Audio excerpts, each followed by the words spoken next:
Estás escuchando una energía nada corriente. ¡Arrancamos!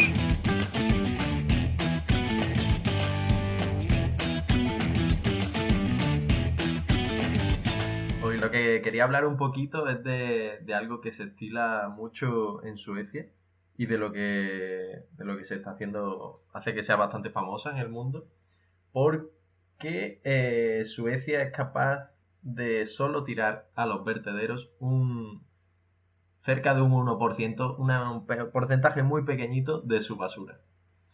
Y bueno, ¿cómo hace esto? Pues en gran parte gracias a la incineración. Incineración de la basura que luego le dará energía tanto eléctrica como térmica que sirve para abastecer varias de las ciudades de aquí. Bueno, de las ciudades, o sea, es un pequeño porcentaje de la electricidad que usa. Guille, una pregunta. Sí, ¿Sabes el porcentaje normal de tirar en vertederos? pues sí, gracias por preguntarme eso, la verdad. Me podías haber pillado, pero no. Eh, Al menos en el caso de Europa, un tercio de la basura va a vertederos. Ah, bueno, pues un 1% es nada en comparación. Sí, sí, un 1% es mínimo. Y aproximadamente la mitad la queman y la otra mitad consiguen reciclarla. Así que es un Genial. porcentaje bastante bueno. Por ejemplo, en España el objetivo es que lleguemos a tener la mitad reciclada, pero por ahora la basura, por ejemplo, la doméstica, la nuestra que conocemos más comúnmente, solo cerca de un 18% está siendo separada, siquiera separada. Luego en la industria y tal, sí es más fácil lograr reciclar y separar, por así decirlo, los residuos, pero ahora mismo en España tenemos un sistema bastante chungo. Sí, de hecho, un día haré un programa hablando de Ecoembes. Sí, sí, sí, lo trataremos más adelante. Pero bueno, así está Suecia, ¿no? ¿Y cómo ha logrado un poco llegar hasta este punto?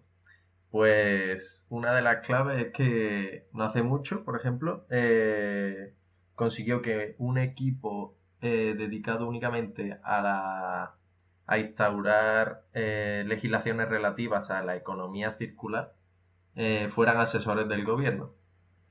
Y la economía circular, ¿qué tiene que ver un poquito con esto de la basura? Pues la clave es no solo que consiguen, por así decirlo, que queman la mitad y de la otra mitad reciclan, sino que han logrado reducir sus residuos muchísimo.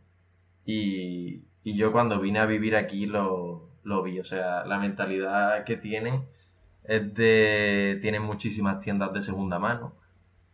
Aquí tú vas a pedir café a la cafetería y si llevas tu propia taza te cobran menos dinero. Ah, mira, está Cosa. muy bien. Sí, No, en Valencia recuerdo que Machi intentó usar su propia taza un día y no le Sí, dejaron. sí, sí, sí, es verdad. Por ejemplo, en República Checa tienen también un sistema de tazas que puedes utilizar en diferentes sitios, en diferentes bares, y pagas una fianza y, bueno, guardas esta taza contigo y puedes devolverla en otro sitio sin problema. Está Qué bueno. bastante chulo. Sí, sí, sí, la verdad es que Sí. estas cosas motivan a decir, ¿por qué en España, por ejemplo, o en vuestros países no tenemos esto tan sencillo, ¿no? Y Guille, algo también que vi Hmm, en cuanto tuve oportunidad de estar también en Alemania, y creo que también lo hacen en Suecia, ¿no? Que hmm. las botellas de cristal o incluso las de plástico, de PET, tienen un valor. O creo que también en Chequia, Machi, que tú la comprabas y tenías que pagar un poquito más por comprar el envase y lo podías regresar o podías dejarlo en el piso y alguien lo recogía y lo cambiaba por dinero. Eso también me parece interesante porque también pues, el dinero incentiva a tener que reciclar. Sí, sí, por ejemplo en Chequia y Polonia y creo que otros países también donde se bebe mucha cerveza, hay, hay también fianza, pero de botella de cristal. Y todavía no han introducido fianza de todos los plásticos y otros envases, pero sí que en Alemania hay un sistema así, no sé cómo está en Suecia. Es curioso esto que es como se ha hecho toda la vida realmente. Nuestros padres, al menos en España, compraban la leche en botella de cristal y luego la devolvían, igual los Sí, refrescos. claro, Sí, reciclado. Y yo lo he vivido eso tanto en Alemania como en Holanda, devolvían los envases. Y de hecho creo, mi apuesta es que volverá esa tendencia. Bueno, yo ahí sí puedo apuntar que aquí se hace algo parecido, pero más con la cerveza y algunos refrescos. Si te es más barato tener las botellines, las botellas estas de cristal, y vas y el refresco o la cerveza te cuesta menos. mm, Ojalá se expandiera de más cosas, pero al menos por ahí se puede iniciar. Sí, en Alemania algunas veces compraba agua y tenía que pagar más por la botella que por agua. Y luego, claro que puedes devolver la botella y te devuelven dinero, pero está interesante. aquí lo que hacemos muchas veces es, cuando nos juntamos todos los amigos, por así decirlo, el precio que pagamos cada uno a quien pone la casa, es que dejemos todas las latas y todas las botellas que usemos en su casa. Así él al día siguiente puede ir, reciclarla y se Qué saca bonito. 5 o 6 euros fácilmente. Güey, eso está bastante curioso. En mi mente nunca había pasado algo así. Porque usualmente cuando vas a una fiesta ayudas bueno, mejor de los casos, ayudas a limpiar y ya tiras todo. Aquí se lo dejas y, y saca algo. Sí, pues sí, sí, deberíamos seguir un poquito estos ejemplos tan sencillos. Y bueno, volviendo un poquito al tema de la energía, porque del reciclado y tal hablaremos más adelante también. Bueno, en Suecia han puesto diferentes políticas muy interesantes para que salga poco rentable, por así decirlo, echar los residuos a los vertederos y, y usar alternativas como la incineración. En este caso, ¿cómo se lleva a cabo la incineración?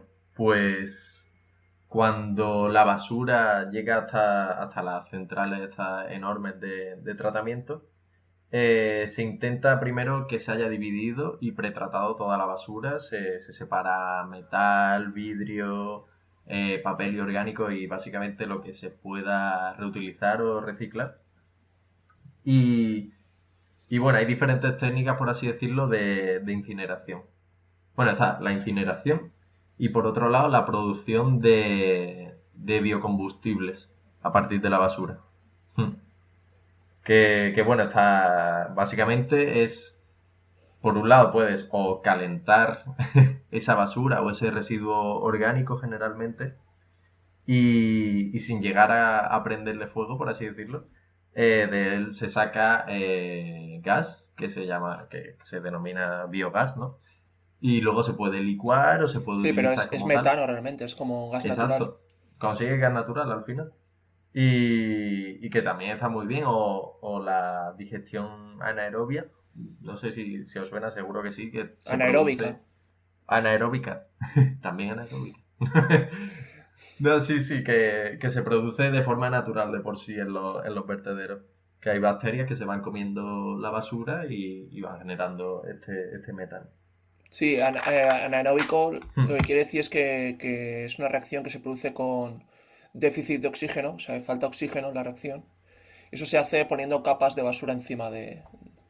Entonces, la parte de abajo, como no llega el oxígeno, se produce la reacción anaeróbica. Eso lo pueden hacer en un reactor. No sé si bueno, yo los conozco como reactores, unas Sí, cámaras, Un es biodigestor. como un si tú biodigestor, tienes un ajá. digestor para hacer compost en tu casa, lo que haces es ir añadiendo capas encima y en la parte de abajo se produce el compost.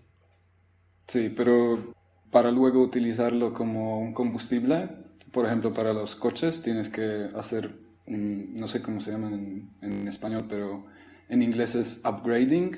Es un método para como, no sé, destilar, para incrementar el poder calorífico y también el contenido Hmm. de metano dentro del gas. Sí, bueno, no sé cómo es ese proceso. Sí, upgrading será como un enriquecimiento del Sí, recurso. exacto, exacto, sí. Sí, las técnicas están más depuradas y es más fácil que produzcan, por ejemplo, menos emisiones. Por eso ahí Mm. está un poco la controversia con la incineración, que, Que llega, es como el último proceso que puedes hacer para sacar algo de provecho de la basura, en este caso energía. Y bueno, aquí está muy bien porque no Sí, en solo... general, bueno, como regla general, incinerar cualquier cosa debería ser el último recurso, la Sí. última idea, porque es convertirlo en calor, que es la energía más degradada que existe. Sí, totalmente. Bueno, ¿y cuál es la clave un poco para que respeten los límites de emisión? Pues cogen la basura, la queman, con ella producen vapor, que por un lado va para tanto para producir electricidad, ¿no? Como para algo muy importante aquí, que es la calefacción urbana, que eso Machi sabrá bastante, solo que en España, como, bueno, al menos en el sur, la calefacción no es un problema muy grande, Sí. eh, pues no tenemos tanta idea. Pero bueno, el caso es que estas macro plantas de tratamiento, al final lo que tienen son unos filtros hiper caros y súper importantes que ponen para que estas emisiones no tengan unas toxinas que puedan perjudicar a la población y al medio ambiente. Ahora, dicho esto, aún así, siguen produciendo el doble de emisiones de lo que sería una central de gas natural normal por kilovatio hora. O sea que por un lado te estás deshaciendo de una basura que iría de normal a vertederos, pero por otro lado estás produciendo unas emisiones bastante considerables. ¿Y por qué se producen estas emisiones? O sea, porque no es gas natural puro. Claro, claro, porque la basura como tal no tiene, para empezar, el mismo poder calorífico que el gas. Entonces, no tiene dentro la misma cantidad de energía. Entonces necesitas quemar mucho más para producir la misma energía. Y por otro lado, el tratamiento, o sea, la incineración se hace en todos los países. Pero, por ejemplo, en España han salido varios escándalos de que no tratan bien la basura. No la separan, no hacen bien las cosas para luego quemarla. Y al final lo que está pasando es que muchos países están vendiendo, o sea, están haciendo que Suecia, o sea, que les compre la basura, por así decirlo, pagan a Suecia para llevarles su basura. En Inglaterra se están quedando los vertederos que no cabe más basura y su única opción es enviársela a Suecia para que la quemen ellos. O sea, está siendo un negocio bastante redondo ahora mismo, El negocio de la basura. el negocio de la basura. Y bueno, eso no sé qué pensáis un poco vosotros de lo que habéis visto y tal, qué os parece este tema. Hombre, yo lo que entiendo es que como producen electricidad y también calefacción, agua caliente para calefacción, ese es el punto en que les sale rentable, ¿no?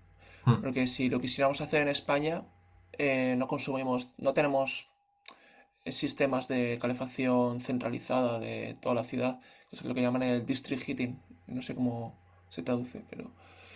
Y entonces yo creo que ahí tenemos un déficit muy importante de eficiencia, porque si no puedes aprovechar también el calor que generas, a lo mejor ya no vale la pena hacer este proceso. Sí, yo estoy de acuerdo. Yo, bueno, yo represento uno de los países postsoviéticos que nos han dejado un legado bastante importante. Y sí, es sistema de calefacción urbana y casi en cada ciudad más grande hay una serie de tuberías y los habitantes pueden aprovecharlo. Entonces, ese sistema de incineradoras tiene sentido cuando el exceso del calor llega está conectado con la tubería y pues transfiere esa parte de calor a la calefacción urbana. A mí me pareció un tema muy curioso porque lo veo algo totalmente distinto aquí en Brasil. Aquí, por ejemplo, empezamos con la colecta, no tenemos colecta de basura. En alguna ciudad un poco más del sur de Brasil, que está un poco más desarrollada, sí, sí posee, pero poner es una muy pequeña porcentaje de la colecta, o sea, eso desencadea muchas otras cosas, ¿no? Entonces, no llevamos mucho esa rutina de la reciclaje. Aunque se está empezando muchos trabajos, industrias a trabajar con eso. Entonces me pareció muy curioso y a mí me pareció bien porque igual en Brasil no es algo que si necesita tanto la cuestión ambiental, ¿no? Al calentamiento o porque aquí ya lo tiene un ambiente favorable y porque también tenemos ya la energía también favorable como la hidroeléctrica, la solar, la eólica, que también lo suple bien el país, entonces no necesita tanto la generación de energía por los residuos sólidos. Y lo veo muy interesante porque de cierta forma el plástico es uno que, por ejemplo, aquí en Brasil lo conseguimos reciclar solamente 51% o algo así, ¿no? Los 49% no son reciclables, o sea, si va a basura sí o sí. Y Bueno, 51 es mucho, ¿eh? Eso está muy bien, sí, claro. Eso estaba yo pensando. sí, no, es que no, lo que Muy pasa bien. es que las industrias no se hace el producto para reciclar. El aluminio, el vidrio, sí, que se puede. El vidrio creo que 98% se recicla. Sí. Pero el plástico es algo a hablar, porque el plástico es algo que las empresas no trabajan para eso. Por algún motivo hay, ¿no? Sí, el vidrio Mm. es el primer producto que se empezó a reciclar y es el que más se recicla más del 90% en todo el mundo, porque tiene Pues un gran bien. valor añadido. Sí, y a mí me pareció una muy buena idea de Suecia a ponerlo a eso, ¿no? En vez de ponerlo los plásticos a los océanos, al suelo, lo transforma en energía. Aunque Mm. también, bueno, estamos trabajando con un problema superficial, que tenemos otros problemas, pero sí me pareció bastante bien. Eso Yo algo. lo, yo lo que quería añadir era una reflexión. Si este sistema nos gusta, pero si lo quisiéramos implantar en otros países como España, Brasil o Italia, más, países más cálidos, vamos a decir, que Suecia, que Sí. no tiene este sistema ya de calefacción urbana. Entonces tendríamos que hacer la instalación de todas las tuberías por toda la ciudad. Eso es una inversión que sería a largo plazo y luego empezaríamos a generar ese calor con la incineración de residuos. Entonces, primero, ¿qué porcentaje de ese calor provendría de la incineración de residuos? ¿Cuánto estaríamos cubriendo? Y segundo, este es el final de la gestión de residuos. No pretendemos llegar a otro punto más allá, que sea el reciclaje real y la reducción de residuos. Porque claro, antes de incinerar, habría que pensar en, por una parte, reducir los residuos que generamos los seres humanos y por otra, reciclarlos. Entonces yo pienso que en un país como Suecia es probablemente una buena solución, pero que cada solución se tiene que adaptar a las circunstancias de su entorno. Y que probablemente en países más cálidos pues, no te salen los números. Sí, sí, estoy de acuerdo. Y bueno, para dar un ejemplo, compararlo con vertederos, últimamente leí un artículo científico publicado por Laboratorio Nacional de Argón de Estados Unidos y en ese estudio estiman que durante un periodo de 100 años de descomposición de residuos en vertedero, una tonelada de residuos orgánicos corresponde a casi 3 toneladas de CO2 equivalente emitido a la atmósfera. Y claro, aquí hay que comentar dos cosas, que es CO2 equivalente y también por qué se coge tiempo tan largo, ¿no? Pues primero, CO2 equivalente es como un parámetro, ¿no? Que incluye varios otros elementos que al final se transfiere para obtener una cantidad de CO2 que se emita. Y aquí una gran parte de estas emisiones era el metano, que no está recogido durante el proceso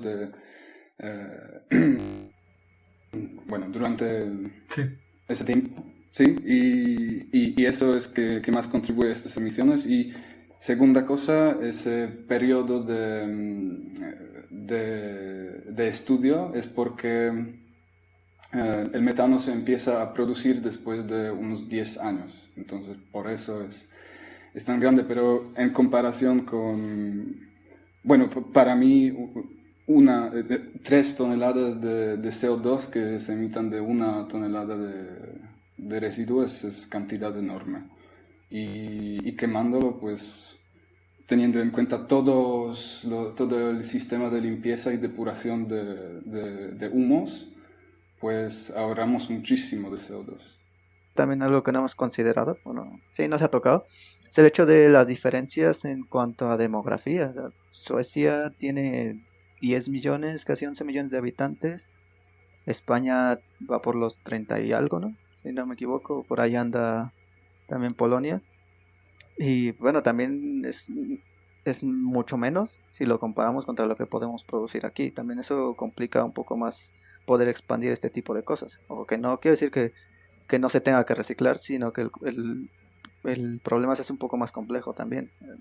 Nosotros aquí somos al corte 130 millones, Brasil casi da 220.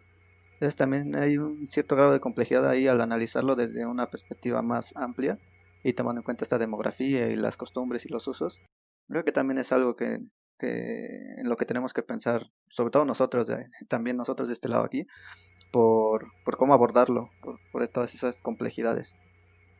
Pero sin duda creo que es una buena solución, pero como decía Álvaro, creo que también es importante pensar un poco más allá, no solo tomar la última salida que sea quemarlo, ver cómo producir menos también. Estupendo. Pues bueno, recapitulando un poco, tenemos aquí una de las alternativas más interesantes para la recuperación de energía a partir de la basura. Y siendo la basura uno de los grandes problemas para el medio ambiente que los humanos estamos generando, cada vez somos más humanos, más consumidores y más productores de basura, se ve como una alternativa interesante a los vertederos, ya que en los vertederos se llevaría a cabo esta descomposición, ¿no? Pero de una forma muchísimo más lenta. Y yo lo veo también muy, muy interesante para países donde ahora mismo se está exportando la basura, en especial la basura de Europa, por ejemplo, como una tecnología que podría darles electricidad y calor. Como dice Álvaro, quizá no en calefacción es complicado, pero quizá haya otros procesos industriales que también lo necesitan. Y bueno, eso es todo. Muchas gracias por tratar este tema tan interesante. Espero que os haya gustado. Muchas gracias por escuchar Una Energía Nada Corriente. Suscríbete a nuestro podcast y síguenos en redes sociales.